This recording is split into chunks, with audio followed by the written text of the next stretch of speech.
All right, here we are, people. Welcome out. We're in the final few pages of this chapter, chapter 8. So let's take a look at what we've got here. Make the design of the course work for you. So when you're learning, you have to know what's going on. You have to understand what the course is about. Get some understanding. You don't have to get into it in minute detail and study it for hours on end. Just kind of take a look at the chapters, take a look at the questions in the back of the chapters, kind of see what the layout of the course is. Take a overview or look at the sections and the chapters, the titles of the chapters, and so forth and so on. Right. So that's the key. Anyways, let's get right into it. Make the decision. I'm sorry. Make the design of the course work for you. At the beginning of any course, ask yourself, how am I going to learn so as to make the design of the class work for me? What am I going to do to get actively involved? How am I going to develop essential insights, understanding, knowledge, and abilities? How am I going to learn to reason my way through questions in the field of sound answers? Early in the course, again, this is especially important. May not be critical for elective courses, but this is especially important for your major, okay? Early in the course, again, seek an explanation of the most fundamental concept of the course. As you proceed through the course, you should seek to integrate all features of the course into a comprehensive understanding, to see the course and subjects as a comprehensive whole, right? So, and here again, we're going through, looking at the various courses, for instance, American history, 1600 to 1800. So this is the early American history, pre-America into the founding of America, 1600s to 1800, right? Look at the purpose and key questions, informations. The students will work with a variety of primary and secondary sources. Skills of interpretation. Students will learn how to gather and interpret data, essential concepts, assumptions, implications, and so forth, right? And you're going to be doing that for every course. Again, this shouldn't take you hours and hours. Maybe, sit down for a half hour, 40 minutes, 45 minutes, or whatever, right? Reading, writing, speaking, listening, and thinking. Let us turn now to reading, writing, speaking, listening. Clearly, these activities are important to your success as a student. If you are a skilled reader, you are able to master a subject from a textbook alone without benefit of lectures or class discussion. Many excellent readers have become educated through reading alone. Or consider writing. The art of writing well forces you to make explicit ideas you understand and how you understand those ideas in relation to others. The thing with writing is that it forces you to put ideas down on the paper, preferably your ideas. Put them into your own words, right? And it's going to force you to start studying and learning, okay? Speaking, another powerful tool, right? When I've been learning anything, not so much anymore because I've done most of my learning up to this point. But when I was just learning, I would often, speak into maybe my phone or a recorder or something, right? So speaking, another powerful tool in learning, if you can explain to another person. That's why talking to people, talking in groups, talking to your roommates, talking to your parents, right? That's why group work is important. Listening well is probably the least understood of the four modalities of communication we are considering, right? Because in order to listen well, you have to kind of put your thoughts on hold and you have to allow the other person. And it's really kind of a form of giving, right? To practice skilled listening and to test your listening abilities, say in your own words, and there's the key phrase right there, right? Say it in your own words. What you have heard someone else say, a teacher, friend, colleague, partner, parent. This is what I understand you to be saying. So this is kind of what I have my students do when they are doing a peer review or looking at somebody's paper, right? Your thesis here is da da da. What I think you're trying to say in my own words is, and then explain in your own words. Reading, writing, speaking, listening are all modes of thinking. Irrespective, my mouth is not working good. Irrespective of whether you are reading, writing, speaking, or listening, you want your thinking to be clear, precise, accurate, relevant, responsive to complexity, as broad as the issue requires, and focused on the appropriate points of view. The problem is when you're attempting to understand, listen, reason, research, delve into the issue at hand, is that we think things through from a particular point of view, maybe a world point of view, world perspective, oftentimes built-in filters and biases and prejudices and prejudgments, that we have there, that we have to kind of put aside to really see the full spectrum of possibility, what's really being said. That's why when I was, say for instance, when I was reading books on economics, I wouldn't just read a book on economics from an academic's point of view. I would read a book on economics from, a business person's point of view, or an investor's point of view, or maybe a politician's point of view, or a young person, old person, uneducated, uninformed person's point of view, even, right? To really see, try to get as full a spectrum as possible as to what was really going on there, right? Take reading as another example. Primary deficiency in reading can be explained as deficiency in the elements of thought, typically, again, in violating the standards of thinking, right? So that is a huge issue. When you're unable to identify the agenda of a text, there is a problem in your reading, or you're unable to identify key questions, or unable to identify information, concepts, assumptions, implications, points of view, right? There's always a problem with your reading, right? So I don't know what to say. It's very difficult. It's very trying. It's a harrowing responsibility, challenge to get rid of as much bias. It's not you that you want to replace it or get rid of it in its entirety, right? I think we all have a certain amount of bias. There's not much you can do. But you when you hear something that pushes back or pushes against what you believe.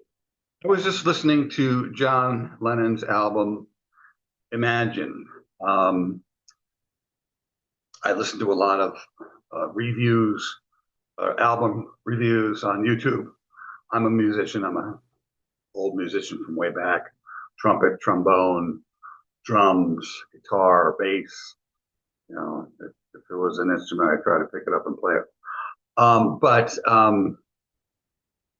in that song, imagine there is no government, imagine there are no religions, imagine there are no borders, imagine.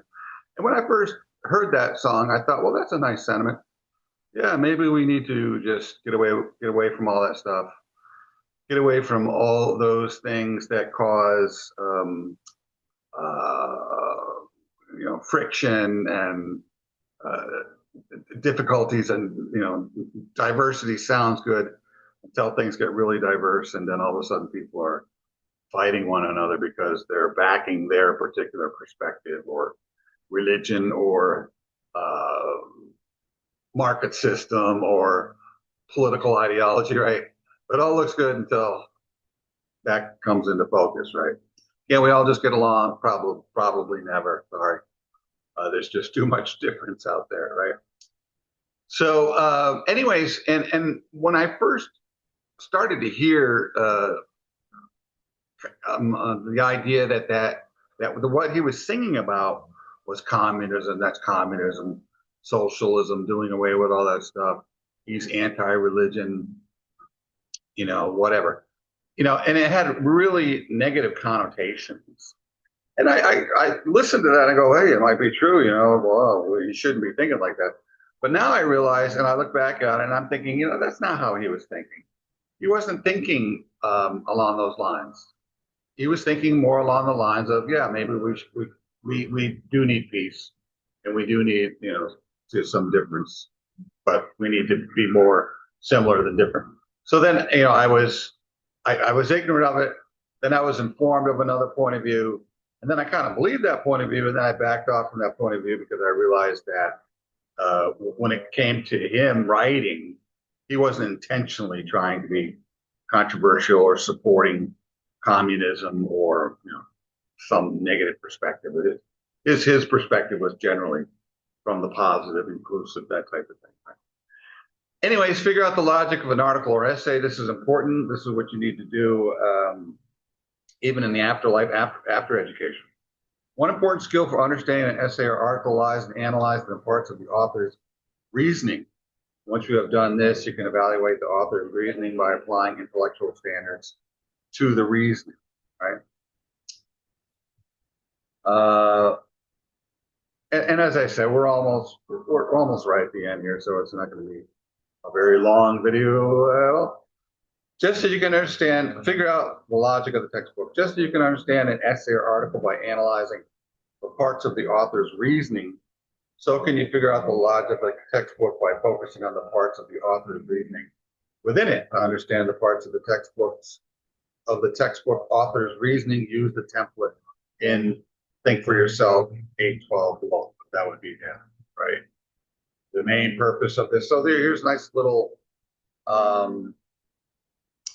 guide, a nice little outline or recipe to follow. You know, the main purpose of this textbook is the key questions are most important kinds of information, inferences and conclusions. So it's good to have some type of list to begin with, right?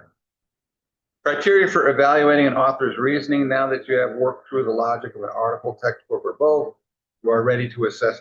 And looking at, I have to get into this so much. This book really doesn't go into that, how to do that in much detail. So maybe that's another video. I have to do a dedicated video to that analysis of reading an article, or not so much a textbook, but maybe reading an article, an online article, or maybe looking at a video online and actually, going through what the particulars of what's happening there. Now that you have worked through the logic of an article, a textbook, or both, you are ready to assess the author's reasoning by focusing on how well the author uses each of the elements of reasoning within the article or book. Choose the logic of either the article or the textbook. For once you choose, go through each of the elements or parts of the author's reasoning, evaluate them using the intellectual standards outlined here, right? And again, you're focusing on the author's, what is wrong with my mouth? Author's purpose, focusing on key questions, right? Focusing on the most important information, right? Where do you focus? You always have to have your focus somewhere, right? Focusing on the most fundamental concepts, focusing on the author's assumptions. Author's assumptions are huge. The most important inferences and conclusion in the written piece, right? So all of that. A test to repeat in every class and subject. We have shown how every academic field has its own logic or system of meanings. To learn a field is to learn to think within the system. This is true whether one is talking of poems, essays, paintings, choreographed dances, histories, anthropological reports, experiments, science, and so forth, right? Whether we are designing a new system for generating energy or working out a perspective or religion, we must create a system of meanings that makes sense. To learn a system underlying a discipline is to create it in our mind. To create it in our mind. This requires that our thinking be permanently reshaped and modified. As you study a subject, periodically ask yourself, again, you're asking yourself more questions. Can I explain the underlying system ideas that define the subject? Can I explain the most basic ideas, someone who doesn't understand it, to someone who doesn't understand it, and so forth and so on, right? So here is, I'll pause it long enough so you can have something here to pause and snapshot it and take a look at yourself, all right? Again, I fully and totally advocate that you purchase this book, okay?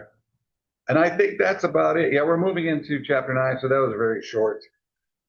Redefine grades as levels of thinking and learning. So we're getting there. Let's see if I collapse this. We've got chapter 9, and we've got 20 chapters. And again, I don't think I'm going to do all 20. I'm going to do probably 16 to 18 chapters. So we're at about the halfway point. And this time I'm going to give you a break, a really short video. So that's it.